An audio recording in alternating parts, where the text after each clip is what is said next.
It happened that 7 brothers with their mother were arrested and tortured with whips and scourges by the king, to force them to eat pork in violation of God's law.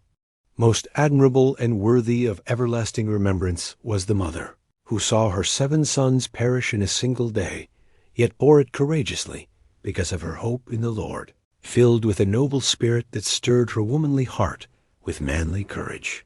She exhorted each of them in the language of their ancestors with these words: "I do not know how you came into existence in my womb.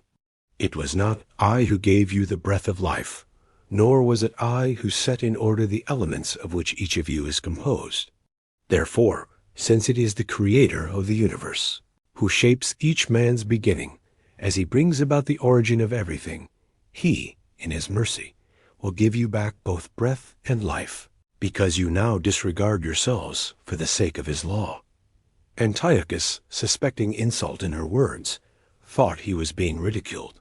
As the youngest brother was still alive, the king appealed to him, not with mere words, but with promises on oath, to make him rich and happy if he would abandon his ancestral customs. He would make him his friend and entrust him with high office. When the youth paid no attention to him at all, the king appealed to the mother, urging her to advise her boy to save his life. After he had urged her for a long time, she went through the motions of persuading her son. In derision of the cruel tyrant, she leaned over close to her son and said in their native language, "Son, have pity on me, who carried you in my womb for 9 months, nursed you for 3 years, brought you up, educated, and supported you to your present age. I beg you, child, to look at the heavens and the earth and see all that is in them.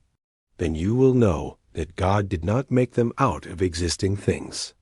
And in the same way, the human race came into existence. Do not be afraid of this executioner, but be worthy of your brothers, and accept death, so that in the time of mercy I may receive you again with them." She had scarcely finished speaking when the youth said, "What are you waiting for? I will not obey the king's command. I obey the command of the law given to our fathers through Moses. But you, who have contrived every kind of affliction for the Hebrews, will not escape the hands of God.